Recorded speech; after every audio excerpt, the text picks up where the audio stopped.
संतांच्या विचारातून, शास्त्राच्या विचारातून भक्त कसा असावा, भक्त ही अवस्था काय आहे आणि कोणतं कर्म कशा प्रकारचं, तिथपर्यंत त्या अवस्थेला गेल्यानंतर भक्त ही अवस्था प्राप्त होते.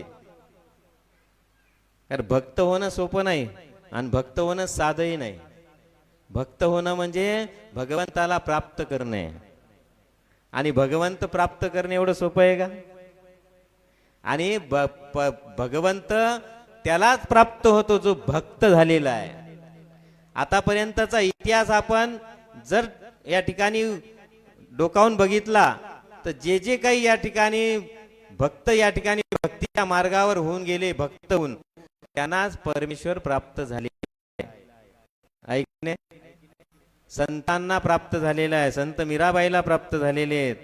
का तर ती भक्त होती खऱ्या अर्थाने. बजरंगबली हनुमानाला प्रभू रामचंद्र प्राप्त झाले केव्हा? ते भक्त झाले तेव्हा. माता पार्वतीला भगवान शिव प्राप्त झाले केव्हा झाले? पत्नी म्हणून नाही, ती भक्त म्हणून प्राप्त झाली. भक्त झाल्या, भक्त ही अवस्था परमेश्वराला प्राप्त करून घेण्याची आहे. आणि ती भक्त ही अवस्था आपल्यामध्ये निर्माण होण्यासाठी आपल्यातले वर्तमान काळातले कर्म त्याला कारणीभूत राहतात. आणि वर्तमानातलं कर्म हेच भक्त अवस्थेला परिवर्तित करणारे असतात. म्हणून भूतकाळाचा विचार करत बसू नका, भूतकाळाचं चिंता करू नका, भविष्य काळाचा विचार करू नका. मिळालेला वर्तमान काळ आहे तुम्हाला. एक तर बेभरोशाचं जीवन आहे. परमेश्वरानं असं पाठवलंय आपल्याला की त्याचा कशाचाच भरोसा नाही आहे. जन्म आणि मृत्यू ही परमेश्वरानं त्याच्या हाती ठेवलेले, माणसाच्या हाती दिलं नाही. आणि जे नाही दिलं तेच चांगलं झालं. जर माणसाच्या हाती दिलं असतं तर काय झालं असतं?